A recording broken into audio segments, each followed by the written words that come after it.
Yes, he's a potential ally. Don't sweat it.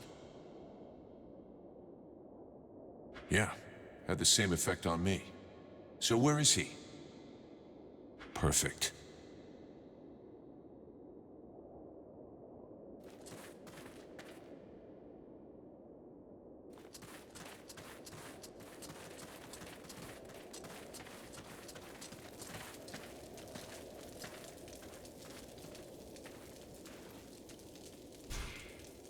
Mithras, do you have a moment? My dear, I have all of eternity. Who are you exactly? I am Mathras, immortal and unique. Right. So why aren't you out there hanging out with your Deadwalker friends? First of all, I don't have any pals. I'm a little too old for that. Secondly, I find your implication that I am associated with them most unpleasant. I have nothing in common with those dead things. I've been around for over 6,000 years, and I'm still very much alive, thank you. I admit this body is looking a little worn. 6,000 years old. Hey, you don't look a day over 250. You flatterer. I did, however, lose a toe this morning. Nonetheless, these Deadwalkers are simply corpses as they're animated by magic. Whereas I am an immortal spirit who changes bodies when they wear out. There's absolutely no similarity.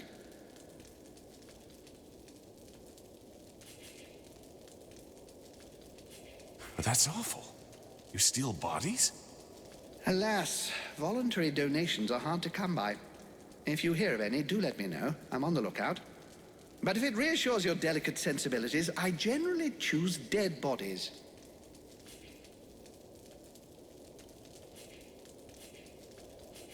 I want to ask you a couple of questions.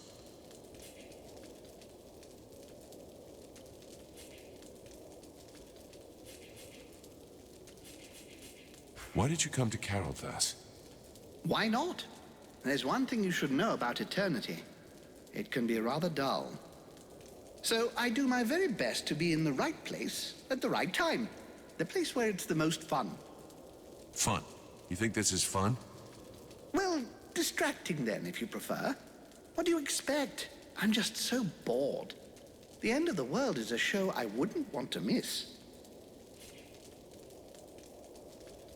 What do you know about the Deadwalkers? Apart from the fact that they're an incongruous mass of corpses with appalling bad taste that are animated through the use of magic, nothing. I can tell you that the power necessary for their creation and to keep them working is far beyond the magical abilities of any of your contemporaries. And since it's obvious they are incapable of any decision-making or strategy, they are clearly being controlled from a distance. All of which suggests the Ice Lords who are controlling these things are rather powerful. Something, I grant you, quite difficult to believe when one saw them start out at the same pitiful level of incompetence as their brothers, the Red Scribes.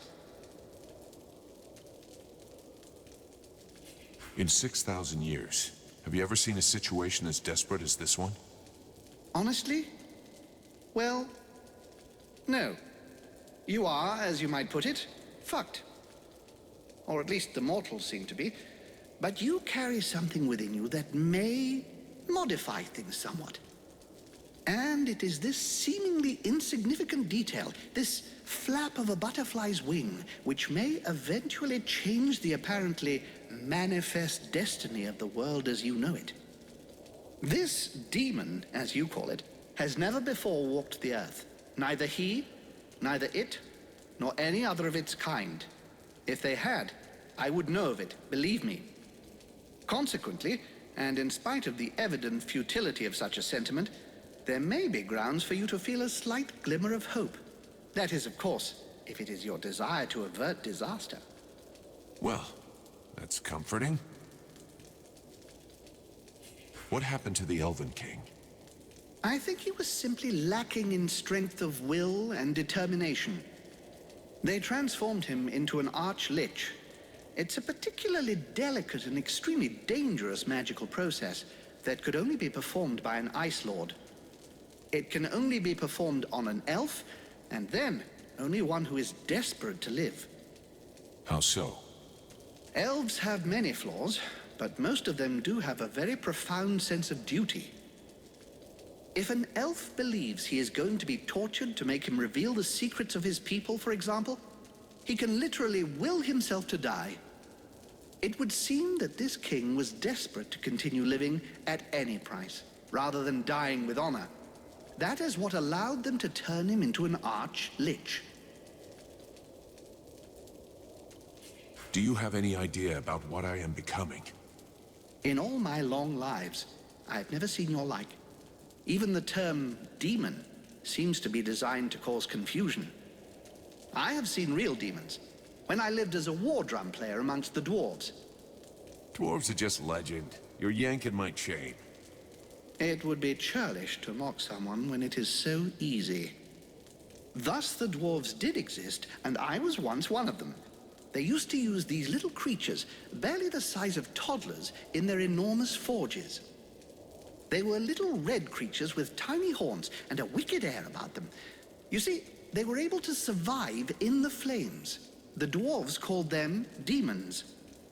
You look a little like one of them, only much bigger. And you have an even more pronounced affinity with fire. I'm reserving judgment about the wicked attitude. I believe this affinity with flames is no coincidence. You are clearly a response, a weapon, and your purpose is to face the Ice Lords. It is entirely possible that you are the fruit of an attempt to rebalance the forces of nature. Alas, I have no idea which entity is behind all of this. How are things with Sybil? What a charming young girl. Her hunger for knowledge reminds me of myself in the distant past, when I was young and still living in my first body. I imagine that if I still felt any physical desires, I would happily give her a good few hours of one-on-one experimental physical training. And it seems to me that she's rather more interested in getting your attention. At any rate, she is by far the most interesting red scribe I've met in the past 300 years. Though I fear that may not be much of a compliment, given their legendary incompetence.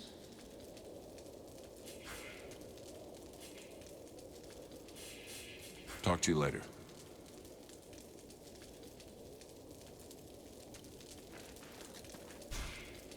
Greetings, mercenary.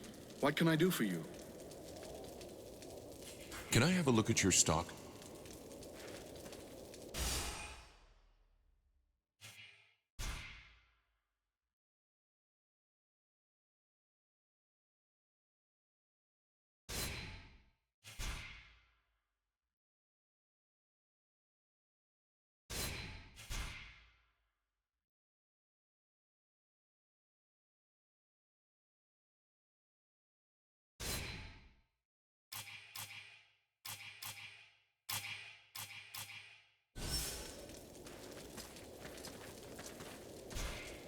A good day to you, mercenary.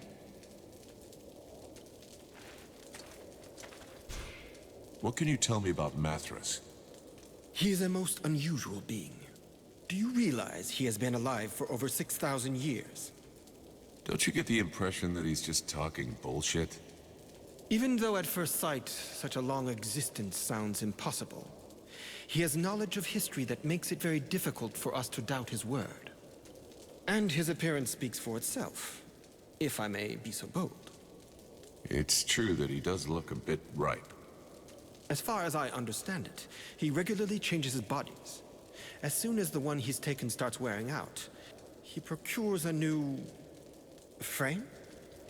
What is really fascinating is that he is the kind of undead that was previously unheard of.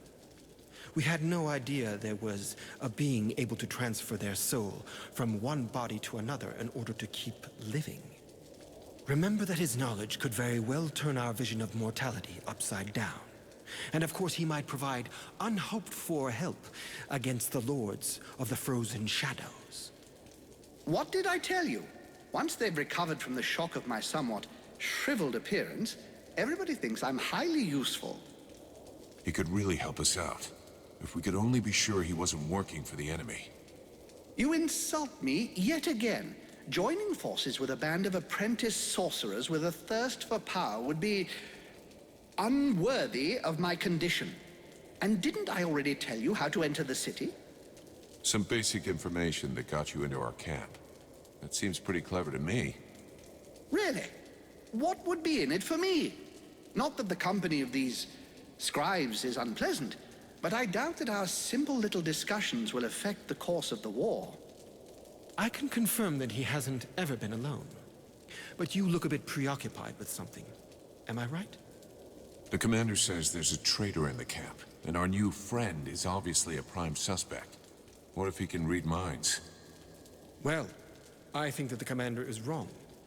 We've spoken for a long time with Mathras, and I don't believe for a second that he's got anything to do with your problem.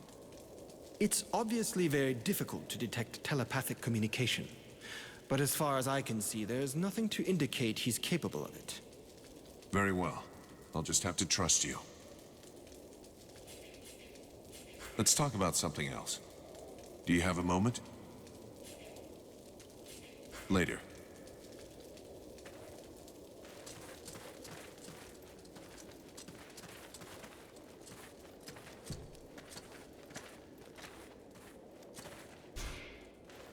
I've taken a tour of the camp, and it's like a sieve. Huh. What do you propose? Well, I'd be safer with a few dozen well-placed traps. Do you think you could build them for me?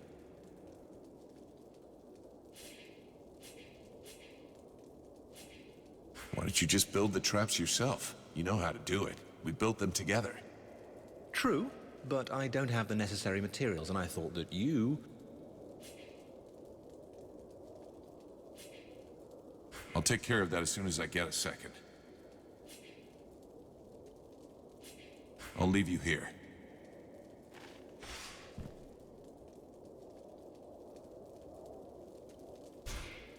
Relmar, you got a minute? Yes?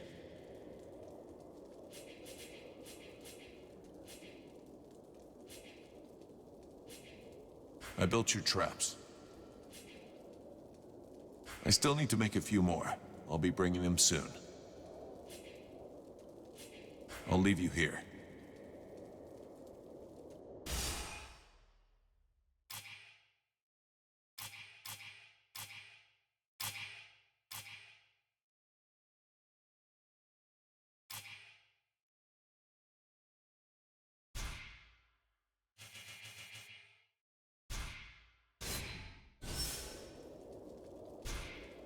Relmar, you got a minute?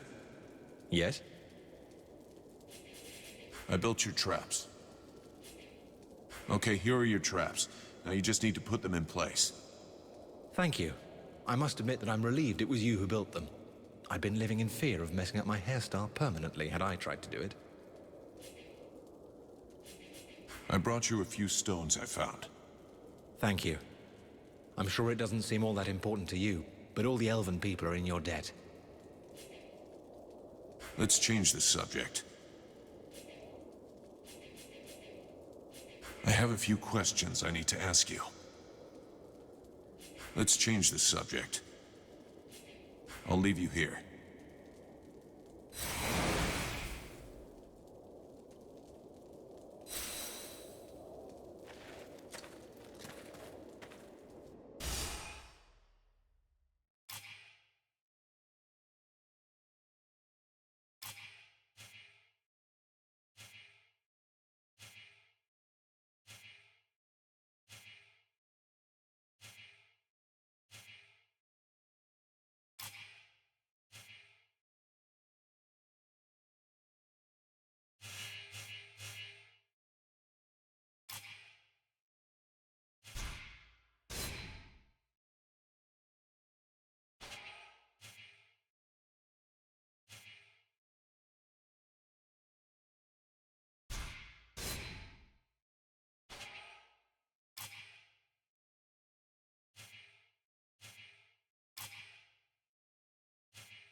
I took care of that Deadwalker barricade that was bothering you. Really? Excellent. Now we can keep watch everywhere on the steps.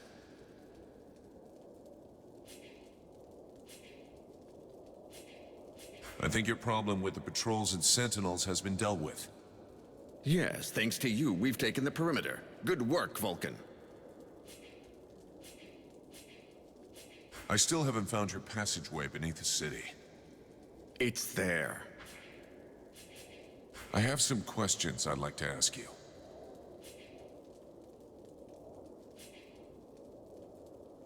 What can you tell me about the Prince? I understand what you're asking. Is he up to it? The answer is yes. Since the start of this war, the Prince has always been in the front line. He has demonstrated skill and courage, sometimes endangering his own life. He has, of course, taken some unnecessary risks, but the situation was different then. He was mere... I'll be going now.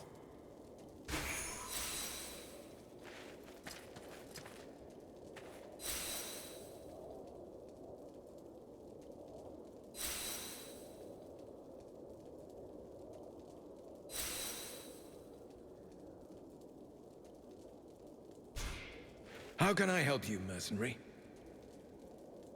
I'll be going now.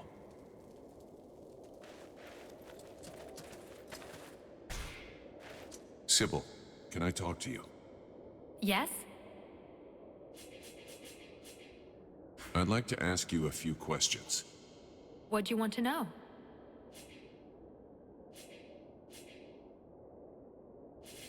I've been thinking about the books and the library.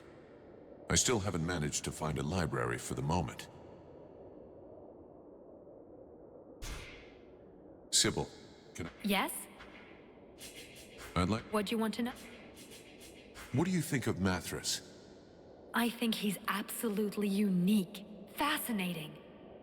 I have always loved history and history books, but he actually lived through history. It's just incredible. There is so much we can learn from him. His knowledge could allow us to better understand what happened in our past. We could learn from the eras of our ancestors. Do you really think he's immortal? Oh, I'm convinced of it. You only have to look at him. He's so cultured and has so much knowledge. Which reminds me...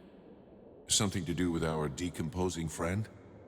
Yes, he won't talk to me about his romantic experiences. I managed to get a lot of stories about battles and all sorts of historical anecdotes, but nothing about his love life. It's not that I want to pry into his intimate life, but I do wonder why he's so reticent to talk about it. I could always ask him for you. See you later.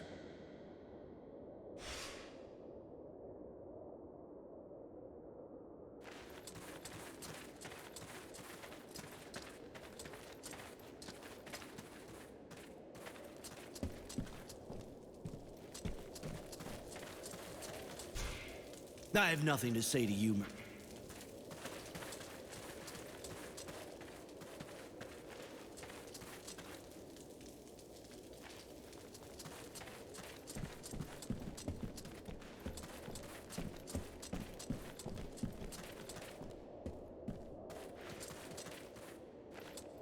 Well, you again. Can I help you? I have some questions I'd like to ask you. Let's talk. Show me what you have to sell. Alas, not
Mithras, do you have a moment?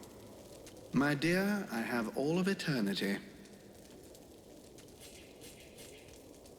I want to ask you a couple of questions. Why won't you tell Sybil about your love lives? I wouldn't have thought you'd be interested in the prurient questions of that young girl, charming as she may be.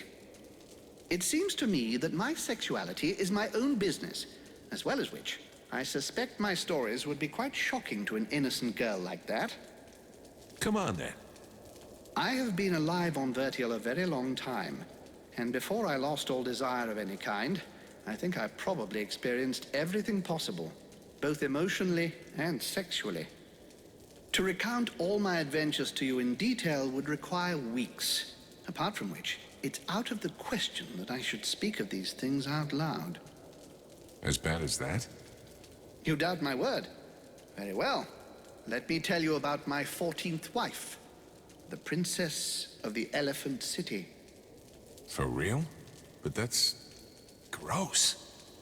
And those are some of my cleaner stories. I told you, I've tried everything. Perhaps now you understand my reticence with your young friend. Exactly. So what should I tell her? Whatever you wish. I will confirm whatever story you tell. Talk to you later.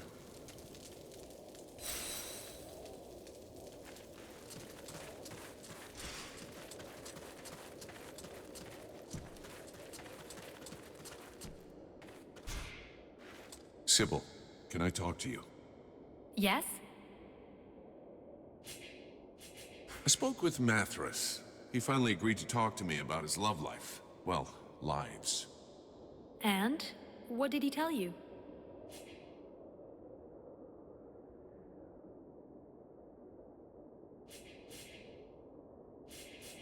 He speaks well and everything, but deep inside, he's twisted. And you don't want to know more, believe me, sister. Oh, come on. I'm not such an innocent, you know. Whatever you say, but some stories have to be whispered. Flesh. Orgy. Special trick. And elephants. And then an ice cube. Plunged. And collect. A coconut. The crowd. And drink it. I had never imagined people would want to do such things. You wanted to know. Now you know. I need a bath. See you later.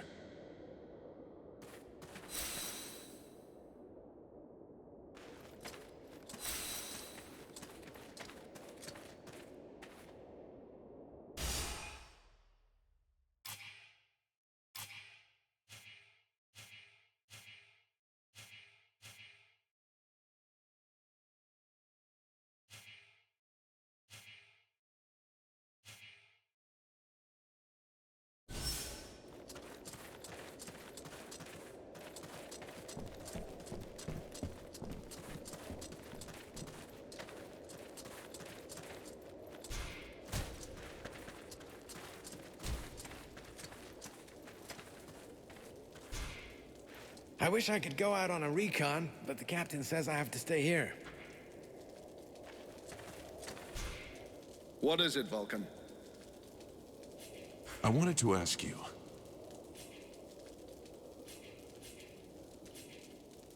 What do you think of this situation? The same as I always thought. That all of this fuss has made absolutely no difference. Let's change the subject. I have to go.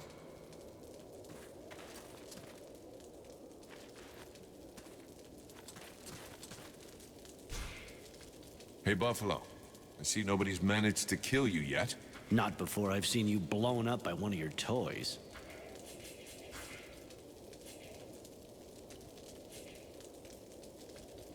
I'm going.